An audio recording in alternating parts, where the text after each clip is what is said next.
This is another episode of Design Your Dream Home with Doug and Steve. And now the architects, Doug Patt and Stephen Chung. You are watching or listening to the Design Your Dream Home with Doug and Steve. That is Doug. I am Steve. Good morning, Doug. Good morning, Stephen. Good to see you, buddy. Doug, over the weekend I read something that called you the Tony Robbins of architecture. What does that mean, Doug? Well, I didn't say it, so I don't know what it means. I guess I'm a little, energetic, if you will. I don't know. I can really get going when I get going, I guess. You need one of these headphone things and walking around and. Oh yeah. You know what I really need to be is I'm like 5'9". I need to be like 6'5", and then I'm the Tony Robbins of architecture. He was just here in Boston doing a couple of one of his big presentations, and I think it was $1,000 to get in there. So what does he tell you? Yeah, he's something else, man. That guy's awesome. He nailed it. Okay. Alrighty, Doug. So this is today's topic. We want to talk about stairs, and I like this topic because I'm actually dealing with it on a couple of things right now. And as I thought about stairs, I sort of go back to my youth in architecture school where we would often get assigned sites which were quite dramatic, with steep slopes, and stairs became always a big feature and something we always really think about. And here I am now doing these projects on these flat sites that, with 2 levels, and somehow you feel like, oh, what can I do? But that's a big mistake. A stair is always a great opportunity. So want to talk about how we can do something exciting with your stair if you have one in your home. I like that. I like the fact that you said stair is an opportunity. I'm actually going to talk a little bit about that today. So okay. Why don't you start? Okay, so let's see here. These are short and sweet. Okay. My first tip about stairs is one who designs stairs, architects and designers, interiors people, or even homeowners should never forget. This is something I wish I had learned a million years ago, and it's really just a rule of thumb. So a stair is composed of a riser, which is the part you see in the front, and a tread, which is the part that you step on. So you've got the riser and the tread, and every stair has those. The rule of thumb is that if you take the dimension of the riser, multiply it by 2, add it to the tread, you should get 24 or 25 inches. So the riser times 2 plus the tread dimension, this is in inches, add them up and they should equal 24 or 25 inches. Now, why does that work? Well, in my estimation, it works because the majority of people,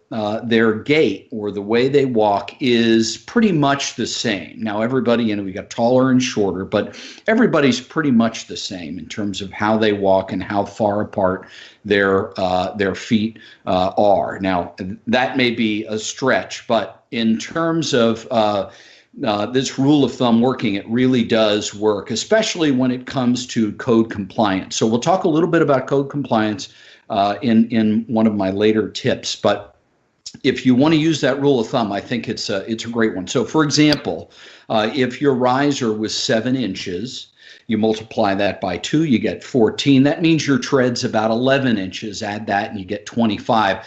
And that really is just about a perfect rise and run for a stair in a home. And again, I deal with this all the time. Mm-hmm. You can use this rule on the exterior of a building. And again, we'll talk about that in terms of tip number 2. But rule of thumb, that's a great tip that I wish I had learned a long time ago. Oh, I never heard that 25 inches, but certainly 7-11 is kind of something that's always been in my mind. Absolutely. But so, since you're talking about dimensions, I think it's a good starting point for me. So the stair is an opportunity, but it's also a place where there can be problems because of safety. I mean, it's a level change. People can fall downstairs. I mean, it's a place where something bad can happen. And for that reason, I think that there are, as you mentioned, codes which dictate a lot of things like maximum rise, the tread depth. I'm not sure if that's dictated in residential code, but it is. But, okay, so depth, and then of course where the railing is placed, and you've got a 4-inch window, 34 to 38 inches, I believe. So you've got all these kind of parameters that are sort of seemingly limiting what you can do.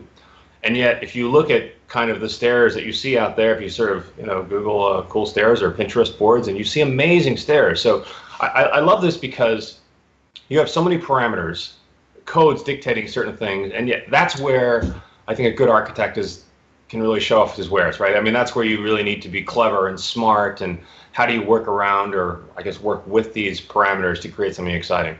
So my first tip has to do with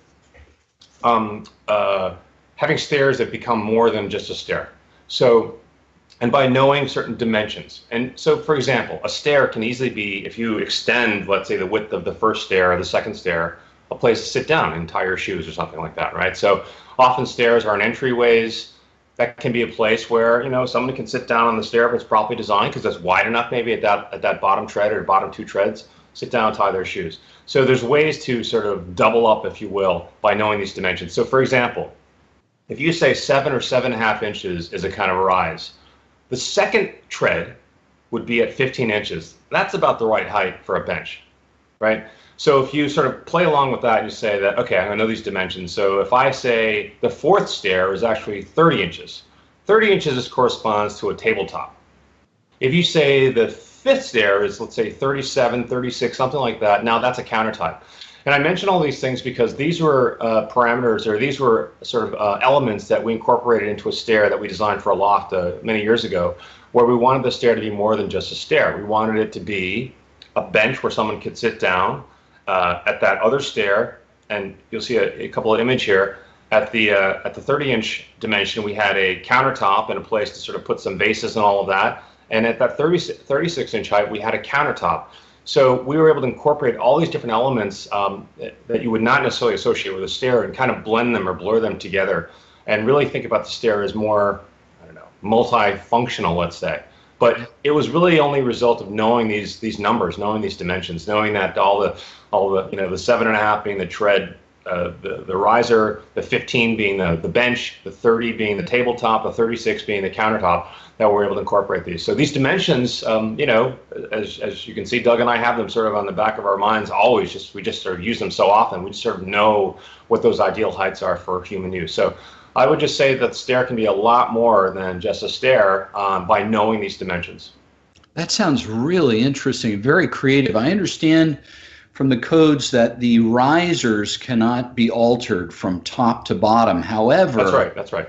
However, these landings, if you will, can be interspersed throughout that. That's right. That's a really wonderful way of looking at it. I should add, I did a job not too long ago, and we're now using the International Residential Code in many locations, and I believe it's 12 feet. So you can't go over 12 feet in height without having a landing now in a stair, at least in the residential code. So that was something that was new to me, but it sounds really, really creative. And so tying into my second tip here, architects, let's say owners, tend to try to be a little more creative for their own good, I think, sometimes. So my next tip really is two tips in one. And the first is, throughout your home, be very, very careful not to create risers that are somewhere in the neighborhood of 2 to 5 inches in height. And I'll tell you why. The reason being that many times they go unnoticed by the mind. That sounds ridiculous, but let's say you have a step in your home that's 1 inch or 2 inches. I guarantee you anybody visiting that house for the first time is most likely going to trip on that step. So you got to be very careful about creating risers on the interior or steps in the interior of your home that deviate from that kind of 6 3/4 or 7 inches all the way up into what's now code 7 3/4 maximum riser height for residential construction. So be very careful. Now, that said, on the exterior of your house, many times you will see rise and run that deviate from what you see on the interior. And this really has to do with landscape and landscape steps. So landscape architects are going to set stones one next to the other, and those stones are going to vary slightly. They may be only 3 inches in height, and then of course the run would then be 20 inches or 19 inches. So they're going to vary greatly, and that's okay. I mean, when you go to the exterior of a home and you're walking on steps, landscape steps, the rise and run, although I like sticking to that 24 inches or 25-inch dimension, your risers can vary, let's say less than that 5 or 6, or at least I've seen that happen. What I would also say is, this must have been big in the 80s, putting steps, any kinds of steps that are only 1 or 2 steps in your home is a sideshow for guests. So I cannot tell you how many times I've been at dinner parties over at my folks' house when they built their house, and they did 1 step down into their family room, their great room. I mean, I've seen people fall down that 1 step so many times. People have 1 too many, or just 1 or 2, and they come walk into that area and they don't look at the fact that there's a step there. So I'd say, 1 or 2 step locations in the house, although it creates something interesting about the space and it gives you a taller ceiling height, it is just a rotten idea, not only because it's a hazard, but as people get older, it becomes a greater hazard, right? So when you go to sell your home, my master bedroom is on the first floor and it's 2 steps down. And I guarantee you, if an older couple came here and they looked at that, it would be annoying. And I can tell you it is the case because my folks just looked at a home that they wanted to move into, and there was 2 steps down into the dining room. And they didn't want to buy the house. They talked to me about how they could fix the dining room because it was such a hazard. As people get older, they don't walk as well, their balance isn't as good, they need handrails to get down just a couple steps, and it's just dangerous. And on top of that, you're going to want to have parties at your home, people are going to fall down those steps. So think about what you're creating in terms of the height of those steps, and then also creating steps within a floor plan, particularly on the first floor, is not the greatest idea unless it's a run of stairs going to a first or second floor or basement. So that's tip number 2. It's an interesting point, and you're right. It seems something about, maybe it's 70s architecture, but the idea of having a sunken living room with a couple of steps. I kind of like the idea that for a gathering that people could actually sit on the steps and sort of be part of the experience. If there was a party or something and there's a lot of people, totally would need but you're right, it's a tripping hazard. And I know this from experience because I have one of these in my own home that I designed coming into into this office space where it's 9 foot something, and the space preceding it, I wanted to make it a little lower, and I made the ceiling a little lower. I had the floor actually raised a little bit to create this kind of entrance into this space. And my mother, when she visits, I always hear boom, boom. Oh my God. I said, Mom, are you okay? She's like, oh, I forgot about this step. Oh, and Steven. So, yeah, I again, I was sort of designed something that I think is kind of neat. And right. For me, it's fine. But when someone comes and visits, so I would say that maybe you need to be aware of this. I think it can be done. But you have to be very careful, I guess, how you do that, I guess, is the tip. Agreed. Okay, so, I just wanted to back up 1 second. I was thinking about stairs, and again, thinking about how we used to talk about stairs. And I think it's important because I do see stairs as being this really exciting opportunity. And, we look for places, let's say seams, where there is a chance to do something special, and a stair is often that place. If you look at a typical suburban house, let's say, on the ground floor you have more semi-public kind of uses. Often you have kitchen, living room, dining room, garage, entry. This is where the family lives, but also guests can visit. The stairs are often that place that take you to that more private zone if you have a traditional arrangement where you have bedrooms up above. And so it's very different. You have sort of more private upstairs, you have downstairs more public, and that stair is that connector. So as an architect, I think, we should do something here. This is an opportunity to do something, to design something, create something unique. And so I always have to try to remember that it is a moment where you can do something special, and often people don't really think about that. I also think what's really unique about a stair is that that's the moment where your view, or the way that you perceive space, is different because now it's tilted either up or down. And in my own home, I use that as a chance to, when I added this addition on the second floor, we added the stair, and I noticed as we were sort of building that stair that when I was coming up the stair, I was always looking up, and actually at the underside of the ceiling of the room opposite the stair, And I thought, I'm going to do something on the ceiling there. And I actually created a kind of a, I don't know if a mural is the right word, but a kind of I guess it's a painting kind of, the way I painted the ceiling and the wall really took advantage of that, and it's sort of, I call it a cloud. But basically, I knew that when you're going up the stairs, you would be looking at that ceiling, and I sort of made a big deal about that. I also added a skylight. I really saw that as a very different kind of space where you're always moving through it, you're looking up or you're looking down, and was thinking, again, not about walls, thinking more about ceilings and floors. Suddenly they became so much more apparent because, again, I'm walking up the stairs or walking down the stairs, and I'm thinking about parts of the house you don't necessarily think about. So I see that stairs it's an exciting opportunity for you to rethink or think about how you can sort of introduce something new. I mean, it's a very different kind of space in a house, right? So you're always moving through it. You're not sort of resting there like in a living room where you'll sit down. You don't really do that at the stair. You're moving through it. And for reasons like that, I'll have skylights. It might be hotter than the rest of the space because we've got a lot of light coming from the top, but you're just passing through. And so it's a chance for the sun to kind of, again, I'm going to have a couple images here, but the sun comes through the skylight, does some cool effects along walls, and I've got some interesting sort of ceiling things on the opposite side. I've got something on the floor happening, just to try to explore what it's like to move through a stair. So as you can tell, from my own home, having a stair, I was like, oh, I have a stair, because I used to have a one-story house. I have a stair. I got to do something neat. So it became a chance to explore and have some fun. Wow, that's really neat. I love the way you talk about architecture. I mean, you and I do this a lot, but you talk a lot about like being present in these spaces and not only their function, but their experience. I think that's really important. I mean, it's really important for owners to hear the architect talk about those sort of things. So I'm definitely learning something about how to talk about space and think about it by listening to you. So, but that again is a great segue into my third tip. My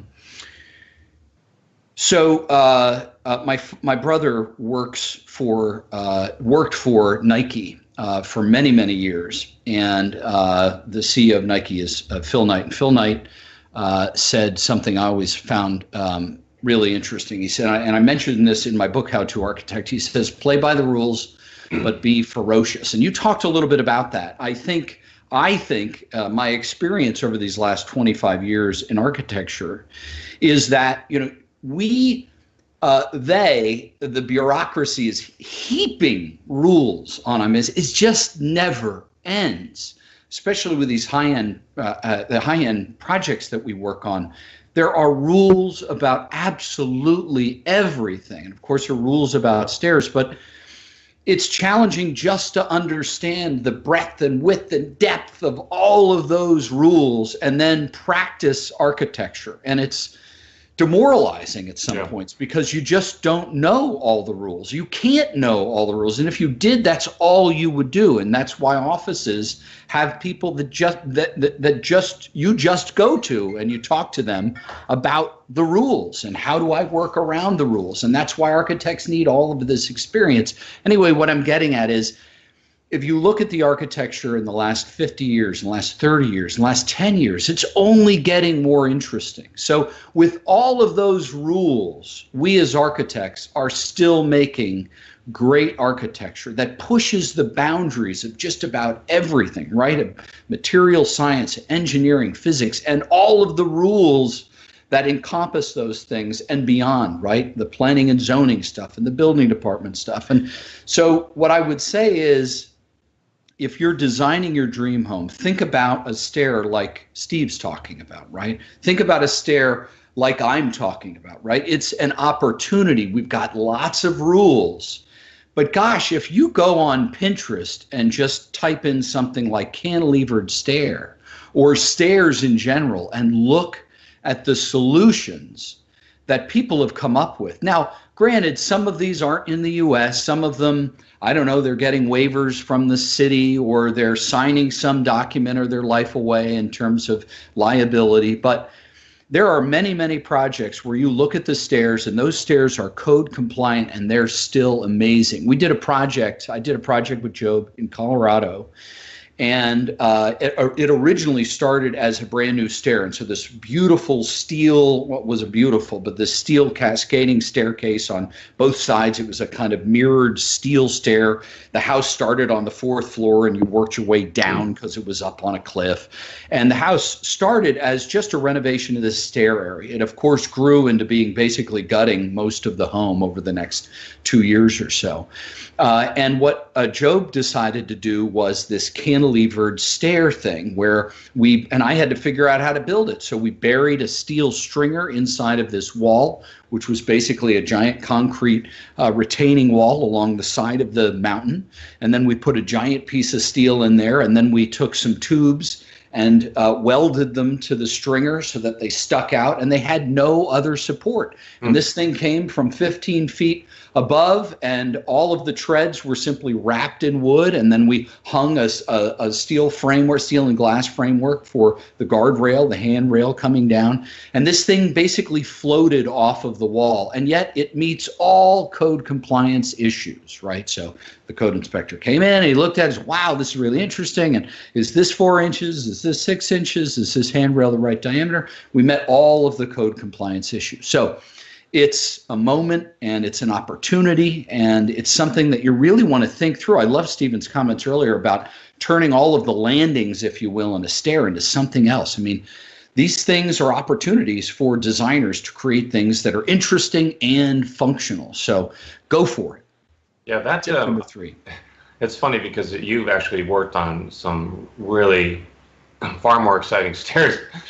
You've had some good clients that have given you some leeway, which, I often have kind of the opposite, which is not the client that wants a sculptural stair because it may be a developer, and the developer doesn't really think about the stair, right?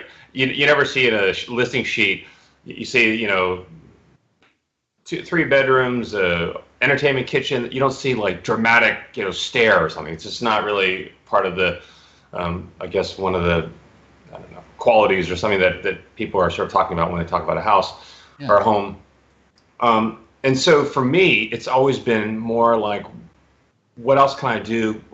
What can I do to be clever with a stair? And it often has to do with storage, because a lot of these, Boston type townhouse types or lofts or apartments that I've done, storage is always an issue, and how to sort of take advantage of typically the space underneath the stair, right? You've got that sort of angled space, and you see it, people doing this, putting a utility or something like that under a stair. But I think that there's ways to sort of take that to the next level. And I'm showing a project here that has a stair, which is really a cabinet and really conceived of as a cabinet. So yes, it's a stair. You walk up the stairs, but at the same time, the way that the stair has been designed underneath is really a series of drawers which pull out to allow for all different kinds of storage. At the lower level, maybe some dead storage. In the middle level, some more active storage. At the top, really taking advantage of all the kind of weird space underneath that. So, again, a lot of these projects, I just don't, I call them sculptural stairs, and I call them sort of more background stairs. I think often I get these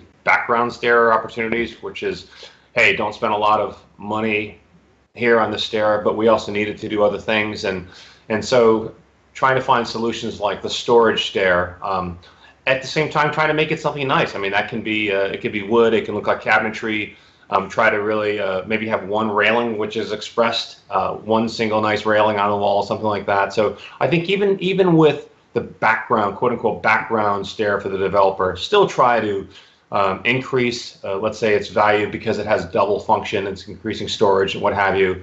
And because we're making it, let's say, all out of wood, it's not just the tread and riser, but in fact the face of the stair is looking like a cabinet. You can really make it something nicer. So I think often I've had that kind of situation where I have, not a lot of resources to do something seemingly, and I think often the default is, just make it a simple stair, forget about it. Or you can say, you know what? Let me think about this. I bet we can do something. And so again, it's not as exciting as the stair you mentioned, but often with these projects, it's really just, for me, it's often, you don't have a lot of space. If I can increase the value somehow by adding storage, and yet at the same time having something nice to look at. And again, maybe that last bottom stair extended a little bit to have a little place to sit down. Now someone can use that bottom cabinet for shoes, and they can sit down there. And I think that those sort of smaller design ideas can still really be nice. So yeah, absolutely. Very cool. All righty, Doug. So the question, I'd like to end today's session Question of the day. Question of the day, and I think this is interesting because you had actually touched on it in your second tip, so I'd like to hear what you thought about this. Dear Doug, and it only says Dear Doug, no Steve. So oh, geez. Okay, Dear Doug. That's because I'm so handsome. Exactly right. I've seen many stairs that do not have railings. I like this look and would like to do something similar in my own house. Can you advise? I don't have any young children. Okay, well, code-wise, for example, I'm working in Connecticut. I know in New York this is the case for sure. 30 inches or below, you're not going to need a guardrail. But after that, by code, you do need a guardrail. So, the sense that I get is you're building something new. It's not even going to meet, and you're getting a permit. You're not even going to meet code compliance, and you'll get denied until you're showing a proper guardrail. And then not only do you need to show it, but if you are getting a permit, you will have a inspector in your home at some point checking all this stuff out, and they'll make sure that it is code compliant. This is a really good question. I actually did a little research on this, and I found absolutely nothing that was helpful. So, but I have heard of, and maybe some of our listeners or viewers can help us on this. In the city, for example, somehow I've heard that owners can kind of sign paperwork that states that they are responsible for any injuries that occur on their property if such and such does not meet code compliance. I do not know if that's true, and I'd be blown away if it was. But man, you go on Pinterest, and if these jobs are in the U.S., and many of them are or house, they do not meet code compliance. So I'm not sure how they're getting it done. But, at the end of the day, the codes are there for a reason, and accidents do happen. That's the CYA approach. At the same time, we as architects love to see these things. Yeah. A guardrail, for example, you need to make sure that the balusters do not allow a 4-inch sphere or smaller or larger to go through, right? So you've got to make sure that opening is 4 inches or smaller than 4 inches. I typically go 3 7/8, for example. So I'll tell I'll put that note on my architectural drawing. So anyway, I don't know, Stephen. Do you know? I don't know, but this is what I. Okay, for in the U.S., because we're so litigious, as you had mentioned, you have these very stringent rules about staircases so people don't get hurt. This 4-inch rule, which is really meaning that stairs are pretty solid, in a way. It could be glass, but nevertheless, it's still it's a barrier, or it's pickets or what have you. But it's pretty. It makes it difficult to make it as dramatic and open as you often see. And I think I know that many architects basically tell the owner, hey, when we'll put something there that passes code, and when the job is done and you can take occupancy, you can basically just take it down.